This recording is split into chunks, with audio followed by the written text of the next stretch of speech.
Hello, everyone. I'm Colin Tessier of WrestleZone.com here to talk about WrestleMania Backlash and a very eventful news day here on Monday, May 17th. There's a lot going on right now in the world of wrestling. It's a very fun time to be a fan for WWE and beyond. There's a lot going on. First, I'll be talking about WrestleMania Backlash, and then shortly I'll be joined by our WrestleZone's own Dominic DeAngelo to talk about the news of the day. Before we do, just want to remind you all of this show, like everything we do here at WrestleZone, is available on any number of streaming platforms, whether it's SoundCloud, Spotify, YouTube, Apple Podcasts, whatever it may be. We've got you covered. So leave a like, subscribe. We appreciate you.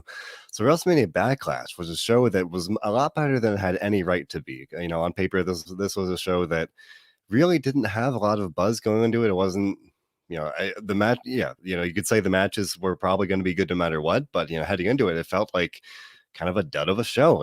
You could joke about it being WrestleMania backwash. You could joke about it being very redundant or repetitive, just kind of coming off WrestleMania. And yeah, some of the matches were intriguing. Of course, Roman Reigns, Cesaro, the men's title match on Raw for the WWE Championship, the Raw Women's Championship got a lot more interesting when they added Charlotte Flair. All these things, it was interesting, but at the same time, it did feel like a show that had the potential to really be at least somewhat disappointing, and thankfully, it very much over-delivered.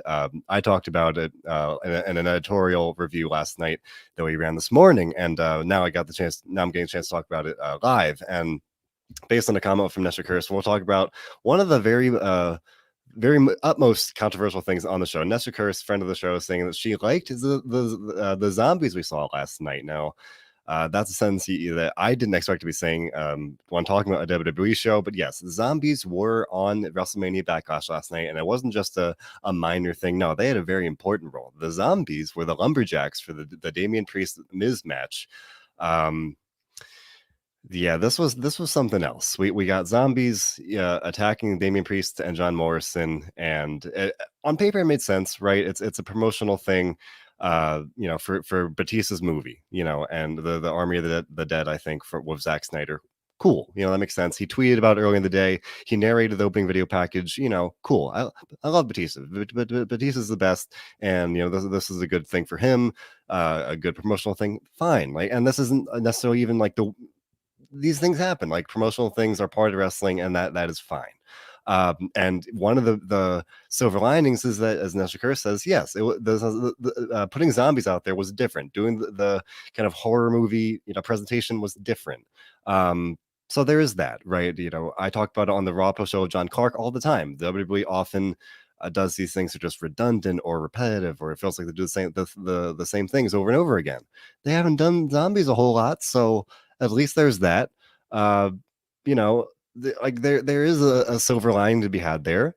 At the same time, you could argue that different isn't inherently good. You can do something different and still be bad.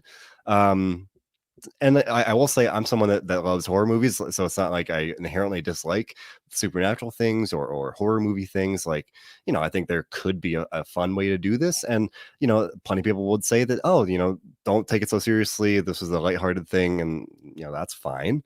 For me, this is more. I have a problem that I guess it's twofold. The Miz was WWE champion 2 months ago. And Damian Priest is a guy that's very much this rising star on Raw, and I don't see really how this helps him when the match that he's in on this pay-per-view, is kind of commandeered, I guess, by the zombies. Like, everyone, it's the day after the show, everyone's talking about the zombies, not how Damian Priest won. And to me, that's not necessarily a recipe for success. I'd rather be here talking about, oh, Damian Priest just beat a former W champion again, and even like putting aside the zombies, this feud had been kind of redundant. We saw Priest beat Miz several times, and he beat Morrison twice in 2 weeks. I would have rather seen a little more direction there with this teased dissension with Miz and Morrison or something. But yeah, I will say I did not care for the zombies myself. If you did, more power to you. I respect you for finding that positivity there. Definitely something that I guess we as wrestling fans really tend to need, right? We're sitting here a lot of the time upset about one thing or another, but the zombies were different. And yeah, even the fact is, even though I didn't like the zombie thing, I still enjoyed the show a lot more than I thought I would. So I don't want to sit here and burying the zombies, pun intended, for too long here, because it was a very fun show. I liked it a lot. again, a lot more than I expected to. I usually in this pandemic era, a lot of pay-per-views tend to be, on paper, when you head in the show, it feels like they're lackluster, and then more often than not, they knock it out of the park. And I thought this was, one of those times that kind of stretch of good luck might be running out, where it seemed like a genuinely lackluster show. And yet again, I was wrong. The match is delivered, over delivered, really, really just top to bottom, even with the zombies there. I was very pleasantly surprised. And just to one more note about the Miz and Morris and Priest thing here. Yes, as Nestor says, I very much hope the story is over. I have a bad feeling that we might get just a little more of a follow up tonight, whether it's a rematch or who even knows at this point? Miz and Morrison showing up like zombies. I don't even know. But yes, it is very much past time to move on from that and to send Damian Priest on to bigger and better things, whether it's contending for the US title, whether it's, I guess that feels like the best direction for him. But there are any number of things he could be doing on Raw that do not involve the Miz or John Morrison at this point. So we'll wait and see what happens. John Clark and I will be talking about the whatever happens on Raw tonight after the show in our Raw post show. So make sure to tune in for that. Right after the show, we'll be live talking about everything that happens over on the Red brand. But just based on the comments here, let's shift over to the Universal title match. As Nick Fun says, Cesaro would have had the title. So Cesaro faced Roman Reigns in the main event. Definitely a different spot for Cesaro, a guy that's been, as I said every week, underutilized, underrated. And finally he's getting the spot. He beat Seth Rollins at WrestleMania. He's finally getting this chance, and I for one am very excited about it. I'm a big Cesaro fan. It's great for him. He's been booked very strongly, and I think one knock on WWE is that they tend to really not present babyfaces very well. I think Cesaro has actually been booked like a good babyface, and that is pretty much an exception to the rule in WWE these days. At one point, Drew McIntyre as a W champion, he was booked pretty well, and that kind of lost its edge a little bit. But Cesaro's been doing, like, they've been really on the mark with Cesaro here. And even heading in this match, I did not think Cesaro would win, and some people predicted that he just might pull off the upset, and he didn't. But this match was very good. Roman Reigns continues to be just on fire, whether it's his promos, his in-ring work, his character work, whatever it may be. He is just really on a remarkable run right now as the champion, doing amazing things for the title and for himself as a performer here, just with just routine, amazing performances. So I really do commend him for that. Cesaro put on a great performance as well. This was a great wrestling match, a great main event for, like I said, for a show that really, because it was kind of lined up to be disappointing, and then the matches really did exceed my expectations, so it wound up being a pretty darn good show. And I know many people were disappointed to see Cesaro lose, but I will say, this kind of like the zombies, this is a little divisive. He did lose very cleanly. There was no interference, no shenanigans, nothing. This was straight up. He passed out in the guillotine. And on the one hand, I think that's good for Roman Reigns. I've said it before on the SmackDown post show, but for this guy that's supposed to be this dominant, really imposing champion, a lot of the time he relies on interference or blatant cheating to win and retain his title. This time around, he did it all by himself. He didn't even cheat. He just went out there and beat Cesaro. So as much as it may hurt to see Cesaro lose like that, he did still put on a very good performance and held his own with a dominant champion in Roman Reigns. So that I think that is good for him in that sense. And he did. I should point out, he got attacked by Seth Rollins after the match. Seth Rollins came down after Jey Uso attacked Cesaro after the bell. For a split second, I thought we would get to see Cesaro. I thought we get to see Seth Rollins turn face, something I've been kind of lobbying for over on the SmackDown post show. That did not happen. Seth attacked Cesaro instead. So instead, it looks like we will, be getting even more of a Seth and Cesaro feud here. We've been getting that for months now, where they face off WrestleMania. Cesaro beat Rollins shortly thereafter on SmackDown. It looks like this feud will continue, and that's what Sev Varvar, I'm sorry if I'm not pronouncing it right, is wondering. Yes, it looks like we'll be getting at least one more match with Seth and Cesaro. And when you have two very, very talented wrestlers, it's hard to complain too much. But just like the Damian Priest feud here, this does feel a little tired. In this sense, like it felt like a kind of an odd choice for the show closing angle. I thought we would get something with the Usos, or something like that, just something kind of a little more exciting, a little more dynamic to close the show. If you're going to do an angle like that, and having Seth Rollins attack a guy that he's already feuded with and lost to twice, a little questionable in my book, but I can't, I won't really judge it until we see what happens on Friday. I'm liking this, at least, interaction between Seth and Roman Reigns, because we hadn't really been seeing that recently, and now we're finally getting some hint of whatever's coming there. And Neshikar is saying that she's guessing that Seth and Roman are together based on that ending where Seth kind of confronted Roman seemingly, but then he laughed and he attacked Seth. Seth attacked Cesaro instead. So maybe they are in cahoots, for lack of a better word, or at least you know aligned, and even in a vague sense. Sean Smith saying Seth knows who the head of the table is. I mean, maybe this is just as simple as Seth kind of acknowledging the champion, not even officially aligning with him, but just saying like, hey, you're the champion, and you know, I'm gonna show you what's what by kind of like taking out your enemy here. Even after Reigns beat him fair and square, maybe trying to curry some good favor there, maybe.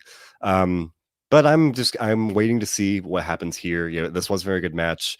I was disappointed to see Cesaro lose so cleanly, but hopefully, I guess even if he picks up another win over Seth Rollins, maybe Robert DeFelice and I've talked about on the SmackDown post show, maybe he'll start chasing the IC title instead. Maybe he'll win that as I guess I hate to say a consolation prize, but essentially, yeah, I think that might be kind of a realistic direction for Cesaro here, and a well-deserved one. Yeah, a title's better than no title, right? I guess that's kind of the my mentality for this. But just in a more general sense, Sean Smith saying another top-notch pay-per-view by the WWE. And I've been saying, I did not expect this to be a good show, and I was pleasantly surprised. Heading into it, I was like, oh, we got WrestleMania Backlash. This is like a replay of WrestleMania. And then all the matches were very good.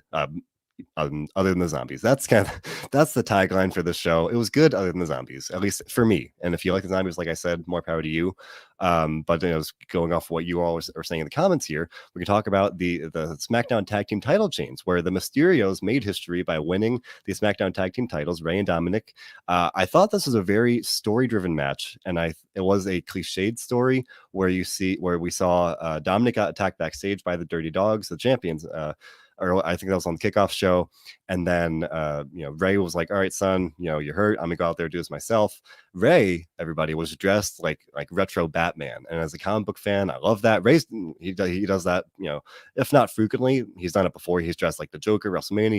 He's dressed like Batman before, but this was cool. Like it was a new like retro Batman outfit. And I kid you not, when I saw him, coming out there in the Batman gear after Dominic had been hurt, I was like, Rey's winning this one. Superheroes defy the odds. Rey's dressed like Batman, connecting the dots. I'm like, Rey's gonna win, obviously. And I tweeted that like kind of half kidding, but then I was like, I actually thought like that there's some logic to be found there.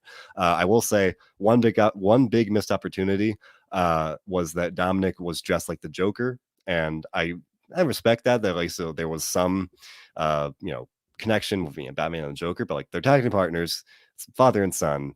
Why not dress like Batman and Robin? And like I could see how some people think that'd be a little lame, but I thought that'd be kind of fun, because then at the end of the day, Rey was trying to hold his own, and he was fighting the Dirty Dogs, and the in-ring action was good. I like the story they were telling, where Rey like kept rallying, kept fighting, and then Dominic came down, kind of limping to ringside to help his dad out, and then rather than having your kind of predictable, like, oh, Dominic comes in and instantly kind of clears house and wins. No, like the Dirty Dogs beat him down, and the match was still a couple minutes after that. And finally, the Mysterios gained the upper hand, and Dominic pinned Robert Roode, which is a big win for him. So the Rey and Dominic are the new SmackDown Tag Team Champions. Now, a lot of people thought this is just a transitional thing. So because we have the Usos, right? Even we're not quite sure where the Usos are heading on SmackDown, but the safe money is that sooner rather than later they will be teaming up together again, winning tag team titles again. So this may have been kind of just a stepping stone to get from Dirty Dogs heel champions to face champions and Mysterios to potentially a heel team champion again with the Usos. That might be something. There might be something to that. And yeah, Neshikar saying this was a little predictable. I think that's what you're saying here in the comments, saying that you knew Dom would show up during the match, and it was predictable. Like I didn't really think this would actually be a handicap match. In a way, I had an issue with it where like if you're gonna like start the match without Dominic out there, like shouldn't it kind of be technically considered a handicap match? Like I don't know. Sometimes it's easy to overthink things, but I thought the story they told was well done. even if it was a little cliched. I did enjoy it a lot. So, I recommend all 4 performers. I think Dominic looked great.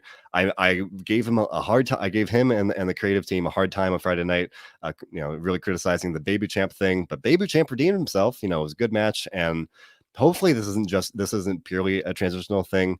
I'd like to see them get a nice round with the titles here. And that really just depends on I think that depends what the plan is for the Usos. If the plan is to have Jimmy potentially challenge Roman, then there could be a nice run here in store for Mysterios, especially given the kind of relative lack of depth in the SmackDown Tag Division. One thing I kind of did wonder, as Sean Smith saying in the comments, he's asking how long before Dominic turns heel against his father. I mean, as I said a minute ago, I was like, oh, they should have had Dominic dressed like Robin, kind of the sidekick to his father. But maybe, just maybe, they're teasing a future heel turn by having Dominic dress up like the Joker, Batman's classic villain. Maybe there's something to that as well. I think that this is something that a lot of people have been wondering for a while now, where Dominic could probably turn on Ray at some point. A natural kind of father-son thing there, not wanting to be in Ray's shadow. That seems like a story that could happen. That wouldn't be too hard to kind of throw together. So I'd be curious to see that. And I overall thought this was a very fun match. For the Mysterios, I was happy to see them make history, even if you weren't like fully on board with them winning. I thought, it was well deserved. Just if at this point, it's like if you have a father and son like Ray and Dominic, Ray, this living legend, why not reward him, let him team of his son win the titles? I think it was very fun. And as Nestor is saying, Ray always has great gear. Yes, Ray always has great gear, and it's very good. And at this point, I'm going to welcome in Dominic DeAngelo to talk about the rest of the card for Backlash and just the news of the day. Dominic, how you doing today? Hey, Colin, good. Thanks for having me, man. It's what a weekend to have quite the main event for Backlash too. I'm sure you already talked about it, but I did not actually. I've been going really? Oh, okay. Yeah. Yeah. I've talked about everything but the world title matches really at this point, so we can just run through those real quick. But if you want to start with that, we're going to start with the WWE Championship match. With this one was fun. We had brunch. Were you talking about that or the SmackDown side? Oh, I was talking about the SmackDown one, but no, we can talk about that one. Do you want to share your thoughts on that real quick? The one between Strowman, Drew, and Bobby Lashley. Is that the one you were? No, we were just talking about the Roman one, so we can do that and then transition into Raw. Okay, yeah, let's do that then. Yeah. Okay. What do you think about the Roman Reigns successful defense here? I thought it was good. It's funny because I didn't watch Backlash live or anything like that. I was actually watching Inglourious Bastards, the Quentin Tarantino movie, and so it made me think about it. And Roman Reigns has been on such an amazing run, and as a heel too, and it got me thinking about the heel Inglourious Bastards. A lot of people would think it's Hitler.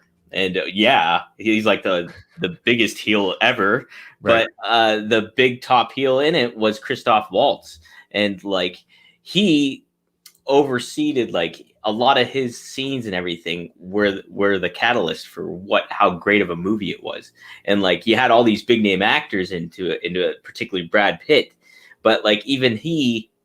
So making that comparison to Roman Reigns and the how he was able to carry a match and the run that he's been on, and then have these adversaries like someone like Cesaro come in who people are really behind and rooting for. And obviously people are rooting for people to unseat Hitler in this movie and everything. To see Cesaro come into that mix and be somebody that, okay, I'm punching back and I'm going at this. This is something that the fans want. They're all behind him, and Roman Reigns takes it away from them. And obviously there's certain aspects that you can make be well, Cesaro needs his time, and he's needed his time for years on end, I would argue, and I think many would argue that too. But Roman Reigns, to beat him the way he did, I think is fine. And then I just don't know about the carrying on the feud with Rollins. I don't know. How do you feel about that there, Colin? I mean, I think it's a kind of a weird way to. It was both a weird way to end the show because they have been feuding and it seemed like they had wrapped it up, and they did feel kind of out of the blue like that. Mm-hmm. And I mean, I guess it makes sense, but at the same time, it doesn't, because Cesaro beat Rollins twice, so Rollins doesn't really have a leg to stand on, other than just being mad that he lost. There's nothing to really logically go off of. he's got like no real, I don't know, like it did feel weird to kind of end the show like that. Yeah. Like, you know, I said a couple minutes ago, I thought they would do something with the Usos if they're going to do this post-match angle, and then having Rollins come in and attack Cesaro. Like, I thought for a second they were going to have Rollins turn face and like confront Roman Reigns. That would have been cool. Yeah. Albeit out of the blue. But then having this kind of, you know, running back this feud we've already kind of wrapped up did feel a little odd. You know, I'm not going to like completely, you know, give my verdict on it until Friday, presumably to see what happens with it. But then like DeAngelo in the comments saying he's done with Rollins and Cesaro. Rollins needs to quit moving and move on. Yeah, I mean, you know, this feud it felt like it had been put to bed, and now we're still rolling with it. So, yeah, I think that's more where I stand with it. And like I said a couple minutes ago, when you have like two great wrestlers, it's hard to complain too much. It's going to be a great match, but from a storytelling standpoint, like, yeah, you know, there's no real need to keep doing this at this point. Absolutely. And, you know, to kind of push back at like even what I said about Roman Reigns is, you know, you look at what the WWF had done over the years, where it was like, okay, we have this big cowbell baby face, whether it's John Cena or Hulk Hogan or Bret Hart even, and like you have them slay these dragons that come up against them. So like you get like for Hogan, you get like King Kong Bundy, you get Earthquake, you get you name your monster of the week, you know, and the roles are reversed here, where it's like, okay, well, we're getting these different baby faces going against Roman Reigns. The thing is like, it's good to build up Roman Reigns because you want him to be this unstoppable guy. But on the other hand, too, it's like, okay, we're waiting for a baby face, a good baby face that you can really get behind, and specifically on SmackDown, because I think, you know, you have Drew McIntyre who's had a hell of a run as a baby face on Raw. But I mean, like, who's the guy? And like a lot of people wanted Daniel Bryan to be the guy. A lot of people really want Cesaro to be the guy. So there's certainly things to that. And yeah, it's for them to go back to Rollins and Cesaro again. It kind of indicates like, do they know where they're going with this at all? Like, is that going to be like the payoff to that? We've already been there, done that. So right. Yeah, I'm not as behind as it too with you. I'm with you on that too, Colin. It's just like, yeah, it's weird, you know. And I hate to like agree in the sense that like it feels like SmackDown with this direction, like there's this worry that they don't know where they're going. Like I want to give them the benefit of the doubt because of how strong the Roman stuff has been for months, and it's been a good show. But then something like this, it does pretty darn question would be like, you know, it's a weird way to end this pay-per-view and kind of like transition into you know, next month and beyond, you know, just kind of leave that as the show closing angle. You know, I thought it would have been fine if they were just going to have Cesaro lose like that, just have Reigns stand tall and like move on kind of on to the next one, I guess. But then having that be this supposedly, you know, sign of what's to come with Cesaro and Rollins, like that didn't really, you know, I thought it was a little unnecessary, I guess. Well, because even that too, Colin, if they end it like Cesaro loses and then that's it, fans are still going to be like, wow, that was a great match. Okay, but what's next for Cesaro? Because that was really good. He put on a great performance and that kind of thing. So there's some intrigue still there. But when you go back to the well of, okay, Rollins is coming in. All right, well, do I really want to tune into this again? Like, this is old hat at this point. Yeah. So, yeah, there's certainly, you know, it's what a great matchup, but also it's a head scratching too. It is. And I tweeted about it like as it was happening that Cesaro was getting the 2020 the June 2020 Aleister Black treatment, just getting like beating the crap out of him, literally like on-screen burial. And I hate to say that because he was booked so strongly. He was really like, you know, the top babyface on SmackDown, and then boom, like in one night he loses clean, and that's fine. But at the same time, you know, then he's like getting, you know, kind of gratuitously beaten up after the fact. It's like, all right, yeah. You know, and I say that also to segue into a comment from DJ Gassier saying he looks at Aleister Black to be the guy that beats Reigns. We are a long way from that. I like Aleister Black. I think he's great. But right now he's talking about his daddy issues. I don't know what's going on with him. What? I didn't even know that. He's talking about like the tales of the Dark Father and like talking about how bad his dad was. And like no one knows what he's talking about. Clearly he's not a babyface. Like this is not a hero. So like, and if you want to say maybe like a year from now, if they manage to build him back up and he turns face, like I could see it. But where we're Yeah, sitting right now, like we are a long way from that. Because right now, as much as I like him, I don't know where this thing is going. I don't know what he's talking about with the Tales of the Dark Father. As good as the promos have been, like that, like the Roman Reigns stuff is a far cry away from like the that kind of stuff right now. I'd be curious, I do want to like know where that's going because I was worried that Black would be one of the people that got fired, and now he's right. back. So I'm glad to see that, but I don't know where they're going with him, and I do want to know what's next for him, and I hope it's something good because he deserves it. But one of the the big stories last night was the triple threat match for the WWE title. It was Braun Strowman, Bobby Lashley, and Drew McIntyre. This match was a lot of fun. You can joke about big men slapping meat. There was a lot of beef in there. Like these three big dudes is doing their thing, and like on paper, yeah, the match, the storyline heading into it wasn't great. Where Braun stood tall on the go home show, you knew he was going to lose. That's fine. But then all three guys, they went out there, they did great. They really made me suspend my disbelief when they had, I think, Drew threw Bobby through the entrance stage and like it sparked. I thought they're kind of writing Bobby off to kind of set up Drew winning potentially. So it was a very well written match in that sense, where it's like it told this good story, made it doubt the outcome, which is what I ask for in any match. Like for a time match, I want to feel like even if I think I know what's going to happen, I want to second guess myself. So and that's what Nesha Kerr saying. She thinks that at one point it looked like Braun could win, and I really didn't think going into the match that would be the case. But at one point I was like, hey, Braun might pull this off. All three guys were presented very strongly. Braun did a cannonball. This massive man, this was like flying out there. It was pretty crazy. But then Bobby Lashley won. And to me, the fact they won here really shows that the company believes in him. He is like a legitimate champion on Raw. And while Roman Reigns gets all the credit for being like the big star, Bobby Lashley's a great champion. He's doing great stuff on Raw. And now it feels like his path forward, at least on paper, feels a little obvious in a good way. Like we'll talk about it in a minute, but they announced that Hell in a Cell will now be in June.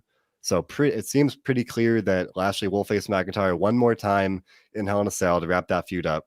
And then reportedly, Money in the Bank will be in July, supposedly with fans. So then some people, at least speculating, that Brock Lesnar could be coming back for this big match with the fans back with Bobby Lashley. If it's not at Money in the Bank, then at SummerSlam, as this big marquee match to really excite the fans, to bring them into the stadium, to get to really celebrate the return to fans, all that stuff. The same thing we were saying about WrestleMania, to do that as this this big SummerSlam match, and that feels like a pretty good direction.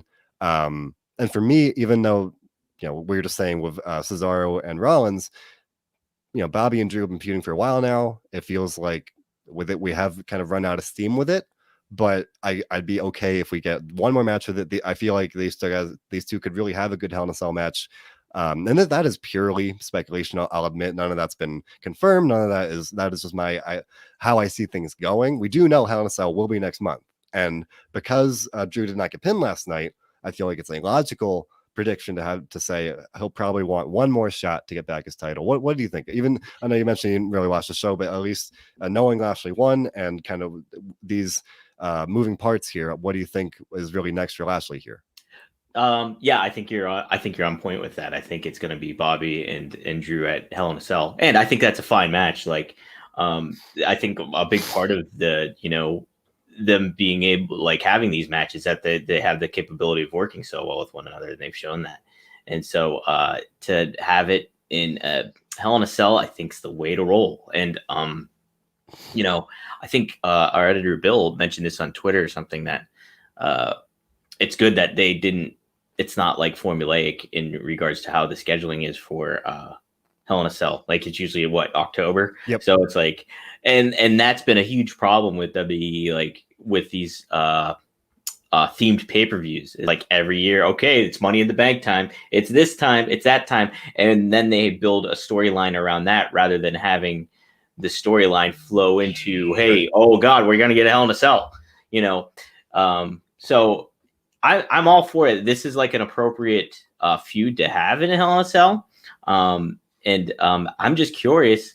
And that's to your point too. I think it's great. Like WWE is pretty, as you know, kind of overall predictable it is. What they do in the match is make it unpredictable to see, like, okay, whoa, this guy does have a shot, or this gal does have a shot. Like, this is, and so that is something I do got to give them credit for, is being able to do that and keeping the us engaged as viewers in the match. It's just ultimately like, okay, when it settles down, you're like, okay, what's next? And they don't really know, it seems, a lot of the time either. So, but with this, yes, it seems like a solid storyline, and I think it's a good way to finish it off, whether Drew wins or loses. I think it's a good way. This is a blow-off match, as it should be. It's a Hell in a Cell, so I think that's what we're going to get there. So, yeah. And I would expect Lashley to win, but at the same time, there's something to be said for, Drew lost the title last year in a Hell in a Cell match. So that, in one way, that'd be a kind of a full circle moment. But then I'm like, if he wins, then you would assume Lashley will get another rematch. And then I don't know if that's necessarily the best thing at this point. Whereas a Lashley win, could really just kind of, put that feud to bed. And then in my mind, maybe then Drew moves on to a feud of Jinder Mahal. The Jinder Mahal is back on Raw. That could be a kind of a good direction for him as well. So I'm very excited to see. I would assume we are going to get this Hell in a Cell match. I think that is pretty darn likely at this point. So I think that'd be a good way to kind of transition and wrap this up officially. Hell in a Cell matches are fun. These two guys very physical. I think it'll be a good match. And like you said, just a good way to really pivot from this thing with Strowman. And I'm not sure what he's going to do after this, because if Drew's going to get this shot, then that leaves him kind of out in the cold. But I'm sure they've got something for him. And then we'll hey, if Brock Lesnar comes back, that, like I said, that is a very big SummerSlam match. So, but I definitely agree, just to touch on it again. I think it's great to kind of shake up the pay-per-view calendar, because that had been predictable, pretty kind of set. Whereas, and that it was a problem, right? Where it was Hell in a Cell, TLC, all these pay-per-views that are like, the storylines are, like you said, oriented around the show rather than the other way around. Like, that doesn't necessarily, I don't know. I do agree that, like, yes, they announced Hell in a Cell will be next month, but then, like, there's already that clear, like, reason to have McIntyre and Lashley in Hell in a Cell. Whereas, like, but when Hell in a Cell is coming up, any like months in the future, then it's already here. It is a little different. So I like it. I think it opens up possibilities for later in the year, because now you wonder what's going to be in October. Could they do King of the Ring? Could they do,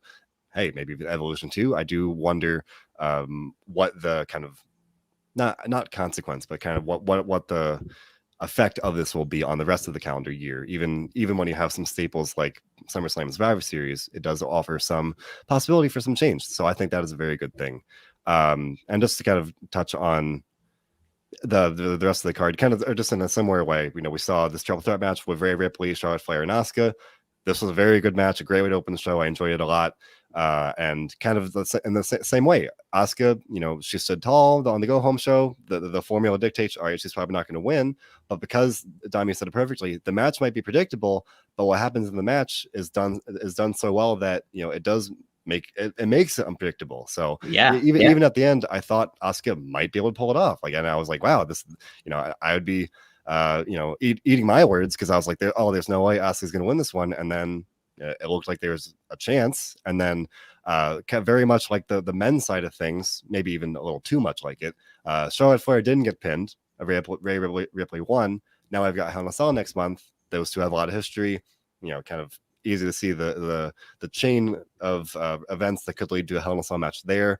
Very similarly, I think that'll be a good match. I think that's a good story. And then I said it before the show. I feel like you can never count out Charlotte winning the title. So then if Charlotte wins that match, then we might get more of that feud. But at the very least with that one, even though Hell in a Cell is still about a month away, it's not. It would be different if they were trying to continue this feud of Asuka, because that is clearly like done for. Rhea's pinned her like I think 3 times now. So several times. I mean, hopefully they can treat Asuka better and do right by her. Maybe ship her to SmackDown, give her a bit of a reset, because her Raw career has not been working out lately, even though she was a champion. Just not a very good run through no fault of her own. So in my mind, the road to Hell in a Cell is pretty exciting. Assuming we get Bobby and Drew, Charlotte and Rhea Ripley. And then even on SmackDown, I'm kind of thinking we might get Roman and Jimmy. I think that could be pretty darn cool. So Yeah. they have a chance to really make Hell in a Cell a very fun show. And if it so happens, kind of the swan song of the Thunderdome era, and ahead of the potential return of fans, I think that could be pretty fun. So as I said at the top of the show, this pay-per-view was a lot better than it had any right to be. It was a very predictable card. All the matches had some storytelling problem, whether it was predictability or the fact that Bayley hadn't wrestled in a singles match since February. That's crazy. Yeah, it's very crazy. And then she wrestled in 2 tag team matches that she lost. So yeah, they were giving her this title match, like stuff like that. I'm sitting here like, all right, I don't think this is going to be this great match. A great event, when they've got all these problems. But yet again, I was wrong, because all the matches over delivered and they were very good and I enjoyed it a lot. So like I said, I'm pretty darn excited, at least from a fantasy booking standpoint. Hell in a Cell looks like it could be pretty darn fun. And then then you've got Money in the Bank and SummerSlam. So things are quickly shaping up here, even though a couple weeks ago it felt like we are kind of in a bit of a lull. So I'm pretty excited. I don't know, would you agree? You know what? I think the shakeup of pay-per-views, the potential, like there's a lot of elements coming into play, because typically with WWE, it's like you get that post WrestleMania hangover, and there comes a time where it's like, okay, this is kind of the down period. But and I think they were, to your point, I think heading in that direction. It kind of felt like, okay, what is next? What's going on here? But they created a lot of intrigue with that Jimmy Uso angle, and then the fact that they did heat up Cesaro, even albeit briefly, maybe, but they heated him up to the top of the card, I think creates some intrigue. I think it's pretty darn cool that and I tuned in as you were talking about it, but Dominic Mysterio and Rey Mysterio becoming the tag team champs. I think that adds a neat little element. Plus, yeah, Charlotte coming back, having a new look, everything like that. Not only that, but you have, hey, this not that the pandemic's done, but it's like we're seeing the horizon ahead. I think that creates a lot of optimism. Plus, hell, it's summer. It's nearing summer. The weather's changing, getting nicer. A lot of different factors coming into play for WWE, where I think there does create this optimism and looking forward to what's to come next. And plus the aspect of live fans getting back into the mix. I think there's a lot to kind of, not just in a WWE perspective, obviously, but from a world and global perspective, maybe. And I think that kind of helps them kind of motivate and move things a little forward too. I think there's a lot to kind of tip the cap there too, in a lot of ways. So yeah, and as a natural segue, there's a lot of things to these real world things that are kind of converging on wrestling. The pandemic and the return of live fans and all these things, and some semblance of normalcy coming back. And today, I guess we got pretty much 2 announcements, kind of not simultaneously, but in short order. First of all, I do a lot of Ring of Honor coverage. Ring of Honor will be coming back with live fans in July with its Best in the World pay-per-view, July 11th. That's on a Sunday, which they never do, which is pretty crazy. Oh, wow. They'll be doing a Sunday pay-per-view, but they're going to be having fans back for the first time since February 2020. That's very exciting. So that's cool for them, and to be able to bring fans back. And then just this kind of convergence where, Dom, I know you do MLW coverage, so then MLW fans will be back on, I think, what's that, like July 10th in Philadelphia. That's ironically the day before that, so that's kind of cool, right? The big weekend there for wrestling. Holy smokes, you're right, yeah. Mm-hmm. Yeah, and I keep thinking, MLW, man, like they are doing some cool stuff. They've got a draft now that that's starting this week. Very curious what happens there. They've got El Jefe, and they've got Aztec Underground. They're doing a lot of fun stuff, and I think it's a very fun time for them. And we're just talking about WWE. For MLW, like they have this it seems like they've got a lot of stuff kind of in the pipeline, and they're getting ready to really unload this summer and like really hit full speed ahead. And I think that's very fun. And I'll say the same for Ring of Honor, where like they've been doing a lot of great stuff, and now bring fans back could kind of help kick them into even a higher gear. So I think that'll be really cool. And just July is suddenly this really big month, because then you combine the report that WWE might be bringing fans back for Money in the Bank in July as well. That's like three big companies bringing fans back, but don't worry, AEW has them beat because they're bringing fans back full capacity for Double 3 or weeks in a Nothing. row, right? Yeah, Yeah. which is this loaded card. You've got and it's really shaping up to be like potentially one of AEW's best shows, period. They've got Kenny Omega, Orange Cassidy, and Pac. It hasn't been confirmed yet, but we've got Stadium Stampede. Dom, I know you do the Dynamite Dudes of Attitude. So walk me through it here. AEW really is like they're on fire right now, right? Yeah, they're doing a pretty darn good job. There's the aspect of with the Pinnacle in the mix, and then Kenny I think is just on fire. I don't like Roman's. I would argue is probably the best heel in wrestling right now, but Kenny Omega is his own. It's like 1A and 1B right there for me, because I think Marcus and I always talk about it on Two Dynamite Dudes. He's like this coked out, like guy that's just hit with stardom and is just oblivious to anybody else's feelings, emotions, or anything like that. But he's just on this on trail, but he's super amazing in wrestling and in the ring. So it's like, he's like one of the best in the world. So the unique persona that him and Don Callis have been getting across as this elite, and then you add the Young Bucks in the mix as these smarmy, dickish guys that like take digs at all the fans now and like troll Twitter constantly and stuff like that. I think creates this really, really cool, fresh kind of thing. Plus, you have these fresh, new, badass kind of baby faces in the inner circle too, where that's getting mixed up. Now, Marcus and I did talk about a little. We weren't the biggest fans of like the bubbly bath hose thing that happened. Yeah. But I think the intrigue's still there for Stadium Stampede, where it's like, okay, this is going to be like a serious one, because last year it was a comedic, it was fun, and it was different. But like, how's this going to go down now? With when it's going to be a brawl. We're not going to see somebody reanimate in a hot tub or in a swimming pool, or come out of an ice box. It's going to be something a little bit more intense. Yeah. So I think there's a lot to that.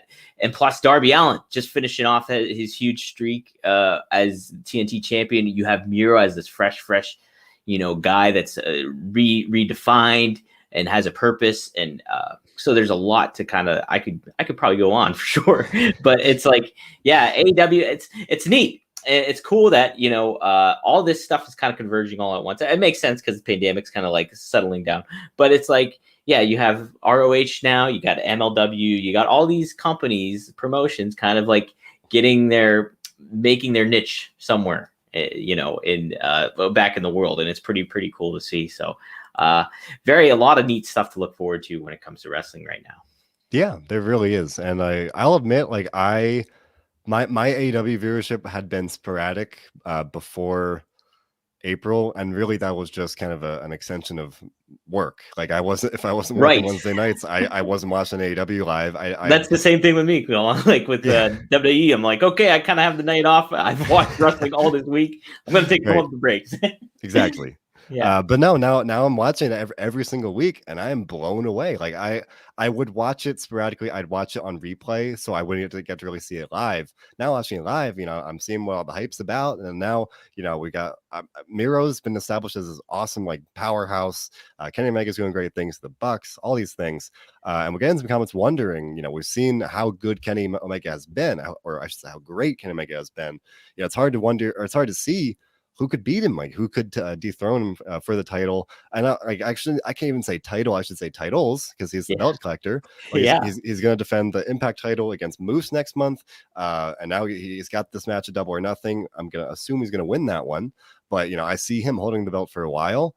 For me, I think the most logical direction as kind of an end game for this Kenny Omega run of dominance would be Hangman Page. I think that's kind of the best play from a storytelling perspective, maybe at like Full Gear, to really kind of draw that out and build it up like that. I don't know if you agree or if you think someone else might be a better choice. Well, kind of what's cool about that, I'm with you. I think Hangman would be one of the ultimates. But I think there's also that intrigue that we didn't even talk about, was like, hey, all these free agents that are kind of out there too. Like you got guys like Samoa Joe, or you have Daniel Bryan. Now, not necessarily like that's going to happen, but you know how wrestling fans are. It's just like, hey, if there's the possibility, if there's a chance, it's going to get talked about, and it's been getting talked about. So like Marcus and I made our own hypotheticals. Like, what? Hey, Samoa Joe coming back and battling Kenny Omega, that would be awesome. Yeah, Daniel Bryan coming back, and like we even came up with this hypothetical. Like, what if he started collecting belts around the world, and then it's like they converge on one another. Yeah, like that. Not that that's going to happen, but the possibility that could happen, it also creates a lot of hyped up. And hey, that could kind of let fans down in certain ways. But if AEW sticks to what they do and stay their course, so if their plan is ultimately Hangman Page, then stay the course on that, and then see it till its end. Unless something crazy really does happen, then maybe if you can make some adjustments. But hey, at this moment in time, if that's your plan, stick with that plan, because I think Hangman, has evidently shown that he's capable of doing it. And I think while I like him buddies up with Dark Order and everything like that, I think it kind of humanizes him more as like this guy that we can relate to, and like, hey, that's a cool guy that's hanging out with these guys that are like all like kind of fawning over him and stuff. It's kind of a neat little aspect, but ultimately you do want to see him like, okay, like when it comes to crunch time, he's going to kick some ass. And so I think they've kind of built that in a pretty decent way overall. I think with Hangman, we don't see him that often, but hey, when we do, it's kind of a neat aspect. So yeah, Hangman would be a good one, I think, too, Colin. and there are a lot of possibilities, and like part of those you're saying the free agents, and like that's why, it might lead to some disappointment when like in our minds we're like, oh, I really want to see Samoa Joe, win the title or whatever it may be, and like obviously AEW presumably has a plan, and while free agency can kind of shake that up or present more alternatives or possibilities that are worth considering, I would agree if they have a plan that they're happy with, that they're confident with, they should stick with it. So but that's another reason why it's so exciting when you've got all these free agents, and July, I think it's like July 17th, right around Slammiversary time, not so coincidentally, those non-competes are up. So presumably we'll see some of these free agents starting to pop up here and there. Even if not all, if it's not all of them, I would assume some, so that this kind of reshuffling of the deck in some ways, when you've got guys like Samoa Joe, who knows where he's going to go, is definitely a very exciting time to wonder. For me, I like to see him either in AEW or Impact. I think either one would be really cool. And that's what Nezha Kirsten in the comments wants to see him to go to Impact. And I think that'd be a lot of fun. But hey, with this collaboration with AEW and Impact, you go to one, kind of go to the other two, right? So, like even if like AEW signs him, he could be like the Impact guy for a while and be like, oh, hey, that's Samoa Joe's back in his old stomping grounds and kicking some ass, and he topped Kenny Omega off from taking that title from Kenny, which I think would be a way better payoff than like having Moose beat. I hope that doesn't happen. I hope Moose isn't the one to unseat Kenny. I don't see it. If Kenny unseats Moose, like Moose said his contract's up in June, right? So I mean, if Kenny beats him and then Moose goes away, I'm okay with that. Yeah, but at the same time, Moose is very talented, so I'm sure he's very talented in the ring. I think they've pushed him so many times, and like he's somebody that I just don't think is engaging to it. He's got the look for mass media appeal, but the persona is just not there for me, and I don't think it's he would transition over in a very well way. Whereas like you have these other stars you can establish, whether it's Chris Bay or I was making a hard case for James Storm, but they got him out of the equation from a storyline standpoint. But you have these new talents too that you got in that you can really, really establish if you really want to, like W. Morrissey or Brian Myers or Matt Cardona, who like, if you position them right and you get them, and Trey Miguel too. It's just like you have these guys that can really put on a showcase, and I think those are really who you should tie your wagon to, rather than somebody that's you've tried to establish before and just it's kind of has not caught a lot of fire. So that's fair, and there's a lot of truth to that, and I think that's kind of generally true, especially and like I'll say at the same time that's kind of like the opposite is true for AEW, where in a lot of ways, like it's so tempting to say they should bring in this person, that person, and push them to the top. Yeah, they're like a victim of their own success, where they've got this loaded roster, and in a lot of ways, like half of these people like haven't even gotten that shot yet. Yes, So then you imagine bringing in Samoa Joe or whoever it may be, that like pushes someone else down that very well might deserve that shot. That there is something there, and that's why there's so much unpredictability, because I would imagine that like that might be a factor in some people deciding where to go. They might say, oh, I don't want to go there, I want to go somewhere where I'm going to get that shot right away, and for Impact, we're seeing that with like you said, Matt Cardona, Brian Myers, Morrissey, all these people, and yeah, at the same time, if someone has gotten that shot and hasn't worked out, then yeah, it makes perfect sense to push somebody new as well. But I do want to pick your brain about something here, because right before this show, I wrote up being in the Elite today. Christopher Daniels considered his retirement, and he delivered this really emotional message, talking about a Dusty Rhodes promo. He started crying. It hit me, man. Like the man fell to the ground, and through tears, he said, "I don't want to go. Can I just stay a little longer?" And then he walked out the door. Man, like Christopher Daniels, 51. I think I looked it up. 51 years old, been wrestling since 1993, which is it's been that. I didn't know it was since '93. I believe so, at least in a, like a independent circuit kind of thing. Yeah, nonetheless. So long time, obviously, and now SCU has broken up, and so naturally, with this a big shift in his career, it's fair to wonder, like, could he be retiring, or is he kind of just playing with our heartstrings? Like, what do you make of this for Christopher Daniels? So Marcus and I talked about this on Friday too, and Saturday, sorry. But I think he's going to go away for a while. I don't think he's done. I think he'll come back at least for another match, or maybe even a couple here and there, like just show up and do something. Because I could imagine, like, and I said, if the storyline warrants it, he should come back and have a match. Like, and obviously, if he's capable of doing it, which at this point he is, he shows he's able to. So I mean, like, if something happens with an Elite member where it's just like Kenny goes on a tear, or say, like, this is just throwing off the top of my head, Frankie Kazarian challenges Kenny for the title, and Kenny beats Frankie real bad, or something like that happens, and then Christopher Daniels be like, okay, I'm sick of that crap, I'm coming after you. Or like you get somebody like Daniel Bryan shows up, another thing, and he's like, hey, I go, Daniel Bryan goes on this tear, or like starts making waves, and Christopher Daniels is like, you know what, I was retired, but I want a piece of you. Something like that could be really cool. Marcus really liked how it ended for Daniels, like, because it was like he ended in like this bloody heap. It was like so like significant, and like it meaned like just to see him like in the damage that he took and everything like that was like, he was like, that's how you should go out. He's like, I almost don't want to see Daniels wrestle again, because it's like that's almost a really, really great and significant way to go out like that. So he thinks he's done. I kind of think there's probably a little bit more for Daniels to do from an in-ring perspective. Obviously, he does tremendous work backstage and behind the scenes. He's been a huge impact there. So what do you think, Colin?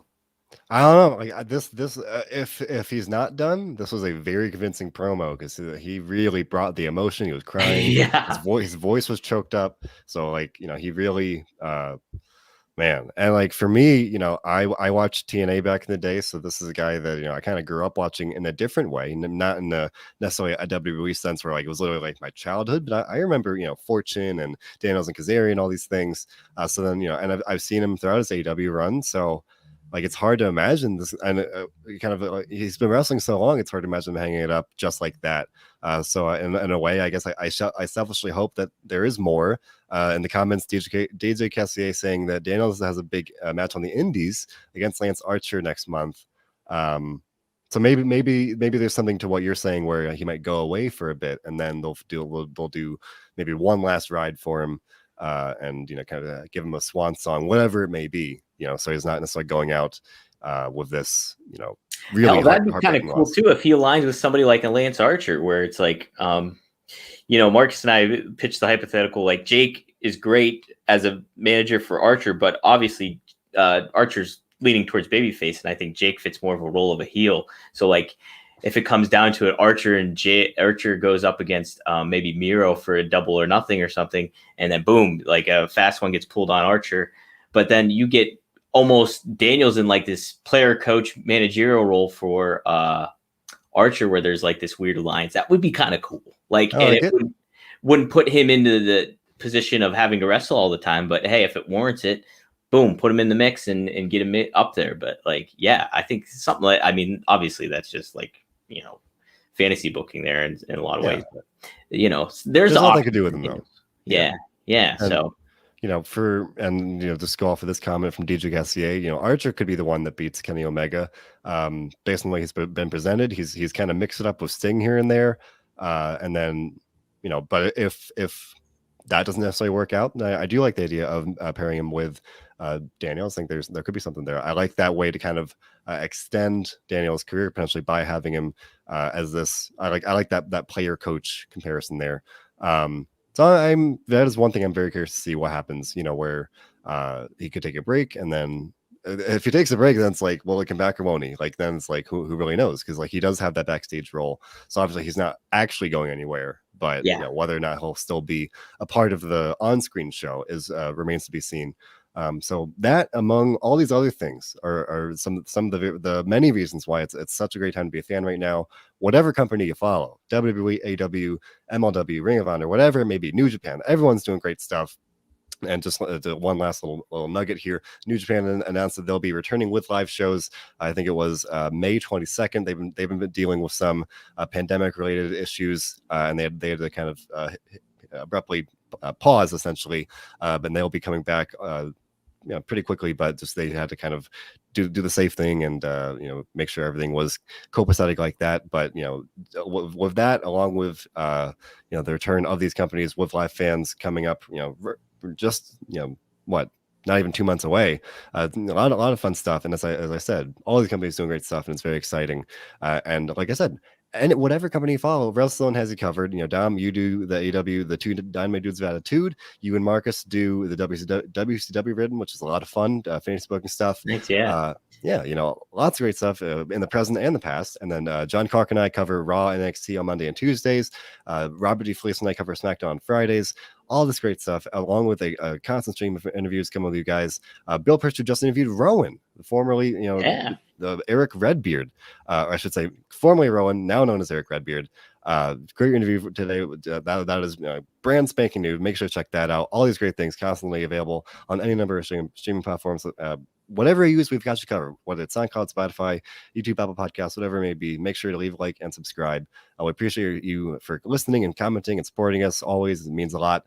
I guess the best way to wrap it up is to say that, the world remains a scary place with everything that's going on. But, no matter what, wrestling is a lot of fun, and increasingly so, because all these companies are doing great things. So no matter what, Dominic, here at WrestleZone, we do one thing above all others. And what is that? Is it still the same one? Is it enjoy for wrestling? now? Yeah, for now.